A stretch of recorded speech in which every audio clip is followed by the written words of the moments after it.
नमस्कार dear students, स्वागत है आपका इस वीडियो में। और इस वीडियो में हम करेंगे कक्षा 8 का प्रश्नावली 8.3 के प्रश्न नंबर 2 और 3 को। तो चलिए हम स्टार्ट करते हैं इस वीडियो को और करते हैं अपना प्रश्न नंबर 2 और 3 के हल। तो देखिए प्रश्न नंबर 2 में हमसे क्या पूछा गया है कि कमला ने एक स्कूटर खरीदने के लिए किसी बैंक से 26,400 रुपये 15% वार्षिक दर से उधार लिए, जबकि ब्याज वार्षिक संयोजित होना है। 2 वर्ष और 4 महीने के अंत में उधार चुकता करने के लिए उसे कितनी राशि का भुगतान करना पड़ेगा। तो डियर स्टूडेंट्स, प्रश्न को अगर साधारण भाषा में समझा जाए तो इसमें हमसे क्या कहा गया है कि जो 26,400 रुपये उधार लिया गया है वो 15% वार्षिक दर से 2 वर्ष 4 महीने के बाद कुल कितना रुपए बन जाएगा 26,400, ये हमें बताना है।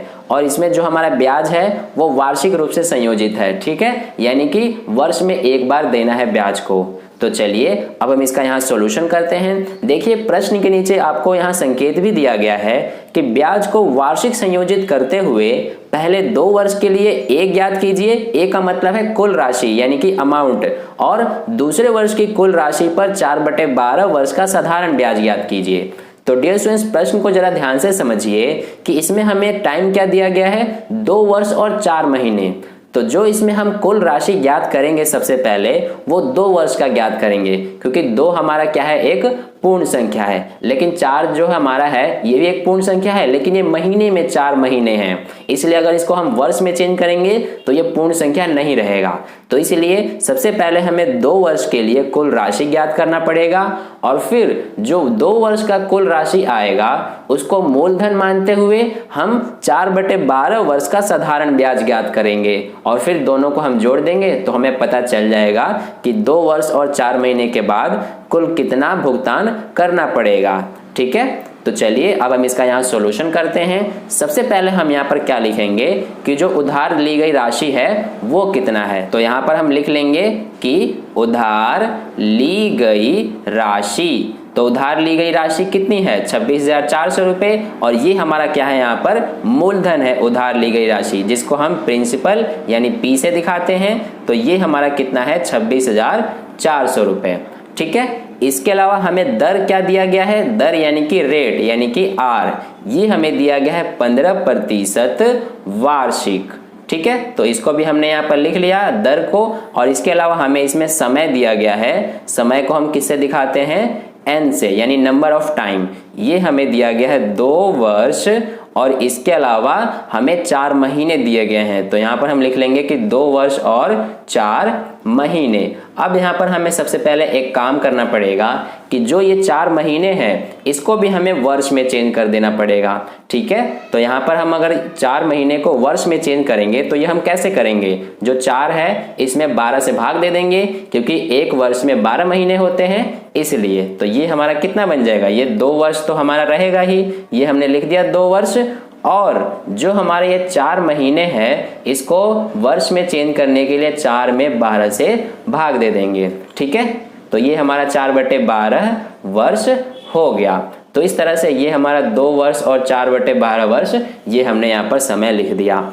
अब यहाँ पर हम सबसे पहले क्या करेंगे, जैसा कि हमने पहले ही बात किया कि 2 वर्ष के लिए सबसे पहले हम कुल राशि ज्ञात करेंगे। तो यहाँ पर हम लिख लेंगे कि 2 वर्ष के लिए कुल राशि। तो यहाँ पर हमने ये लिख लिया कि 2 वर्ष के लिए कुल राशि हम ज्ञात करेंगे।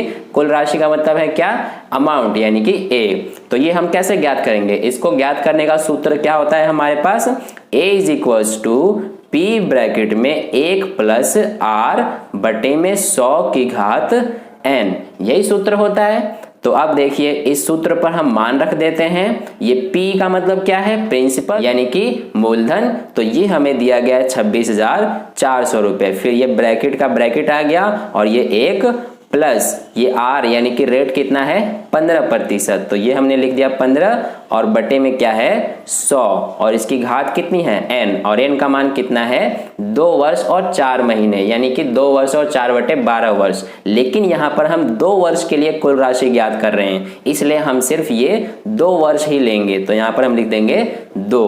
ठीक है। अब देखिए इसको हम यहाँ से सॉल्व कर लेते हैं। ये हमारा 26,400, इसके अलावा जो हमारा इसमें ये एक है, एक को तो सेम लिख देंगे, प्लस में ये हम सेम लिखेंगे। इसके बाद जो ये 15/100 है ये हमारा सेम पहाड़े से कट जाएगा, 5 के पहाड़े से। ये 5 तिया 15 हो गया और ये 20 पंजे 100 हो गया। तो क्या बचा हमारे पास, ये 3 और नीचे 20 और इसकी घात कितनी है, ये 2 है।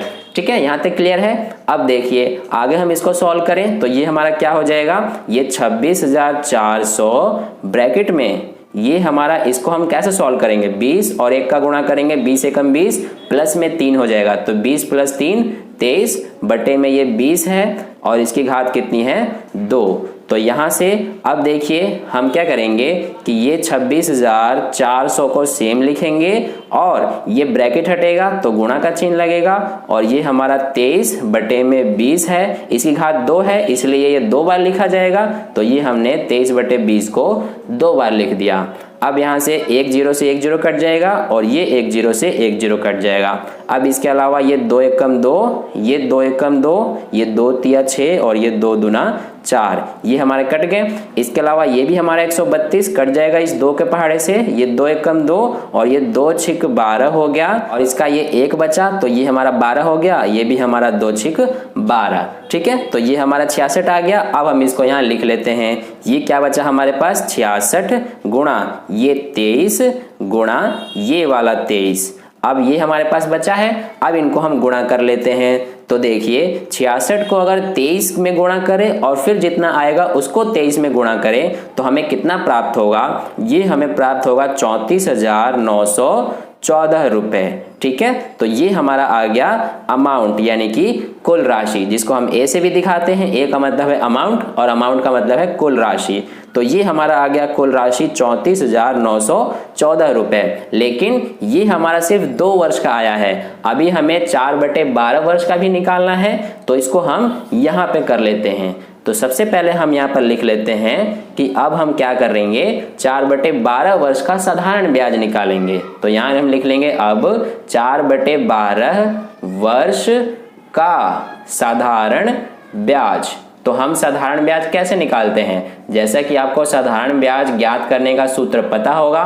क्या होता है, मेरे साथ बोलिए, प्रिंसिपल यानी कि मूलधन गुणा दर यानी कि रेट गुणा समय यानी कि टाइम बटे में 100, यही होता है। तो ये हमने यहाँ पर लिख दिया। अब इसका हम मान रख देंगे। प्रिंसिपल यानी कि मूलधन क्या होगा, ये हम मूलधन नहीं लेंगे, ये बात आपको ध्यान में रखना है। मूलधन हम क्या मानेंगे, ये जो 2 वर्ष का कुल राशि आया है यानी कि 34,914 रुपए। तो ये हम मूलधन की जगह पे 34,914 रुपए लिखेंगे। गुणा का ये गुणा आ गया और दर कितना है हमारा 15, तो ये हम लिख लेंगे यहाँ पे 15 गुणा समय कितना है 4/12, तो ये हम 4/12 लिख लिए हैं और पूरे के बटे में ये जो 100 है इसको भी यहाँ से हम लिख लिए और ये गुणा। ठीक है, तो यहाँ तक समझ में आया। अब देखिए ये हमारा 4 एकम 4 हो गया, ये 4 तिया 12 हो गया। इसके अलावा ये 3 एकम 3, ये 3 पंजे 15 हो गया और ये 5 एकम 5, ये 20 पंजे 100 हो गया। ठीक है, ये आपको समझ में आया होगा मैंने कैसे ये सॉल्व किया है। सबसे पहले ये 4/12 था तो इन दोनों को मैंने 4 के पहाड़े से काट दिया, ये 4 एकम 4, ये 4 तिया 12। फिर ये हमने 15 और 3 को 3 के पहाड़े से काटा, 3 एकम 3 और ये 3 पंजे 15। अब ये 5 और 100 को हमने 5 के पहाड़े से काटा, ये 5 एकम 5 और ये 20 पंजे 100। अब इसको भी हम 2 के पहाड़े से काटेंगे, 34,914 और 20 को, तो ये हमारा 2 के पहाड़े में 10 बार में आ जाएगा, 2 दहाम 20 और ये हमारा कितनी बार में आ जाएगा, ये सबसे पहले हम 2 एकम 2 कर लेते हैं, ये 14 हो गया, ये 2 सत्ते 14 आ गया। अब ये हमारा 9 है तो ये हो जाएगा 2 चौक 8, इसका 1 बचा, ये 11, तो 2 पंजे 10 और ये 2 सत्ते 14। ठीक है, तो ये हमारे पास कितना है 17,457। तो यहाँ पर हम लिख लेंगे 17,457 बटे में क्या है 10। ठीक है, तो ये हमारा 17,457 बटे 10 आ गया। अब इसका मतलब क्या है कि 10 से 17,457 में भाग देना पड़ेगा। तो देखिए 10 से अगर आप 17,457 में भाग देंगे तो आपके पास कितना आ जाएगा 1,745.70 रुपए। ठीक है, ये हमारा आ जाएगा साधारण ब्याज 4/12 वर्ष का। तो इस तरह से ये हमारा साधारण ब्याज आ गया 4/12 वर्ष का। अब क्या करेंगे हम कि जो ये 2 वर्ष का कुल राशि आया है और ये 4/12 वर्ष का साधारण ब्याज आया है, इन दोनों को हम जोड़ देंगे तो हमें पता चल जाएगा कि 2 वर्ष और 4 महीने की कुल राशि कितनी है। तो यहाँ पर हम इसको कर लेते हैं। सबसे पहले हम यहाँ पर क्या लिख लेंगे कि 2 वर्ष और 4 महीने की कुल राशि। तो ये हमने लिखा 2 वर्ष और 4 महीने की कुल राशि। तो हमने जैसा कि पता है कुल राशि को हम क्या कहते हैं, अमाउंट, यानी कि ए से दिखाते हैं। तो ये हम कैसे ज्ञात करेंगे, अगर हम इस 2 वर्ष की कुल राशि को यानी कि 34,914 को प्लस कर देते हैं अगर हम किसमें, ये 4/12 वर्ष के साधारण ब्याज में, यानी कि 1745.70 में, तो हमें पता चल जाएगा कि 2 वर्ष और 4 महीने की कुल राशि कितनी आई है। तो अगर हम 34,914 में 1745.70 जोड़ें तो कितना आ जाएगा, 36,659.70 रुपए। ठीक है, तो इस तरह से ये हमें पता चल गया। ये हमारा है 7, इसको मैं ठीक से लिख देता हूं 70। ठीक है, तो ये हमारा आ गया 2 वर्ष और 4 महीने की कुल राशि। अब हमसे क्या पूछा गया प्रश्न में कि कमला को कितना भुगतान करना पड़ेगा। तो हम यहाँ बता देंगे कि अतः कमला को भुगतान करना पड़ेगा कितने रुपए, जितना ये हमारा आया है। तो यहाँ पर हम लिख लेंगे अतः कमला को भुगतान करना पड़ेगा, कितना आ गया हमारा, ये जो आंसर आया है हमारा 36,659.70 रुपए। ठीक है, तो इस तरह से हमारा प्रश्न नंबर 2 का हल यहाँ कंप्लीट हुआ। अब चलिए हम प्रश्न नंबर 3 का हल करते हैं। तो डियर स्टूडेंट्स, प्रश्न नंबर 3 में हमसे क्या पूछा गया है कि फेबीना ने 12,500 रुपए 3 वर्ष के लिए 12% वार्षिक दर से साधारण ब्याज पर उधार लिए और राधा ने उतनी ही राशि उतने ही समय के लिए 10% वार्षिक दर से चक्रवृद्धि ब्याज पर उधार ली, जबकि ब्याज वार्षिक रूप से संयोजित होना है। किसे अधिक ब्याज का भुगतान करना है और कितना अधिक करना है। तो डियर स्टूडेंट्स, प्रश्न नंबर 3 हमारा काफी आसान है। इसमें हमें क्या करना है, सबसे पहले इसमें हमें कहा गया है कि फेबीना ने 12,500 रुपए 3 वर्ष के लिए 12% वार्षिक दर से साधारण ब्याज पर उधार लिए। तो हम यहाँ पर क्या करेंगे कि 12,500 को मूलधन मानते हुए, 3 वर्ष को समय मानते हुए और 12% को दर मानते हुए हम यहाँ पर 12,500 का साधारण ब्याज ज्ञात कर लेंगे। ठीक है, और इसके अलावा जो राधा है उसने भी उतने ही रुपए, यानी कि इसका भी मूलधन 12,500 रुपए ही हो जाएगा। इसने भी 12,500 रुपए 10% वार्षिक दर से चक्रवृद्धि ब्याज पर उधार लिया है। तो यहाँ पर हमें चक्रवृद्धि ब्याज पर उधार लिया है, इसलिए चक्रवृद्धि ब्याज का सूत्र लगाकर और हमें ज्ञात करना पड़ेगा कि 3 वर्ष का 12,500 रुपए मूलधन के हिसाब से कितना ब्याज बनेगा। ठीक है, तो हम यहाँ पर बता सकते हैं कि किसे अधिक ब्याज का भुगतान करना है और कितना अधिक करना है। तो सबसे पहले हम यहाँ पर क्या करेंगे कि फेबीना का ब्याज ज्ञात करेंगे कि कितना ब्याज आ रहा है। तो हम यहाँ पर लिख लेते हैं। सबसे पहले हम यहाँ फेबीना का कर रहे हैं, इसलिए सबसे पहले यहाँ पर फेबीना का नाम लिख लेंगे। ठीक है, तो अब देखिए फेबीना के केस में जो हमारा मूलधन है वो कितना है, मूलधन को हम यहाँ पर P लिख रहे हैं, यानी कि प्रिंसिपल, ये हमारा है 12,500 रुपए। और इसके अलावा इसका रेट कितना है, यानी दर, ये 12% वार्षिक है। ठीक है, यहाँ तक क्लियर है। अब देखिए इसके अलावा इसमें हमें समय कितना दिया गया है, 3 वर्ष। तो ये तो बात हो गई फेबीना के केस की। अब इसमें हमें क्या कहा गया है कि ये जो 12,500 रुपए है ये साधारण ब्याज पर लिया गया है। तो इसलिए हमें इसमें साधारण ब्याज का सूत्र लगाकर और ये ज्ञात करना पड़ेगा कि कुल कितना ब्याज बन रहा है। तो यहाँ पर हम लिख लेंगे कि 3 वर्ष का साधारण ब्याज। तो इस तरह से ये हमने लिखा कि 3 वर्ष का साधारण ब्याज। अब ये हम कैसे ज्ञात करेंगे, जैसा कि हमें पता है कि साधारण ब्याज का सूत्र क्या होता है, मूलधन गुणा दर गुणा समय। ठीक है, और बटे में 100। तो यहां से हम इसका मान रख देते हैं। मूलधन कितना है 12,500 गुणा दर कितना है 12। तो ये हमने लिखा यहाँ पर 12 गुणा समय कितना है 3, और ये बटे में क्या है 100। तो यहाँ से 2 जीरो से 2 जीरो कट जाएंगे हमारे, क्या बचेगा यहाँ पर 125 गुणा 12 गुणा 3। तो अगर हम 125 गुणा 12 गुणा 3 करेंगे तो हमें कितना प्राप्त होगा 4500 रुपए। ठीक है, तो इस तरह से हमने यहाँ पर ज्ञात किया कि 4500 रुपए ये 3 वर्ष का साधारण ब्याज आया। अतः यहाँ पे हम क्या लिख सकते हैं कि फेबिना द्वारा दिया गया ब्याज, तो ये हमने यहाँ लिखा फेबिना द्वारा दिया गया ब्याज, तो ये कितना हो जाएगा हमारा, जैसा कि हमें पता है कि ये कितना है 4500 रुपए। तो इसलिए फेबिना द्वारा दिया गया ब्याज 4500 रुपए है। अब यहाँ पर हम बात करते हैं राधा के केस की। तो देखिए राधा के केस की अगर हम बात करें यहाँ पर, तो राधा के केस में हमारा मूलधन कितना है, मूलधन को यहाँ पर हम P से लिख रहे हैं यानी प्रिंसिपल, ये भी हमारा 12,500 रुपए ही है। ठीक है, और इसका जो दर है ये भी कितना है 10% वार्षिक।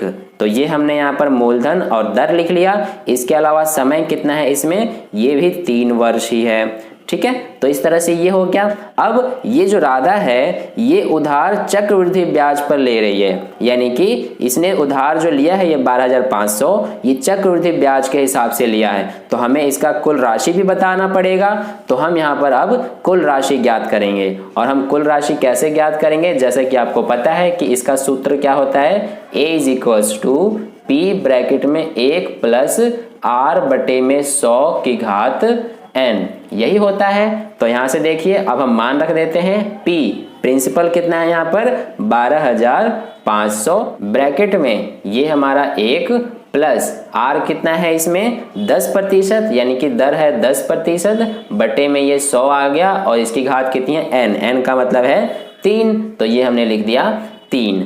अब यहाँ से देखिए ये तो आ गया हमारा 12,500 एज इट इज। इसके अलावा ये जो हमारा 0 है और नीचे भी 0 है यानी 10/100 है, तो इसको हम सॉल्व करेंगे तो 0 से 0 कट जाएगा। क्या बचेगा यहाँ पर 1 प्लस ये ऊपर 1 बटे में ये 10 और इसकी घात 3। तो यहाँ से अब देखिए कि ये तो हमारा हो गया 12,500, इसको हम यहाँ पर एज इट इज लिख लेंगे और ये 10 और 1 का गुणा होगा तो 10 से कम 10 प्लस 1 कितने हो गए 11/10 इसकी घात 3।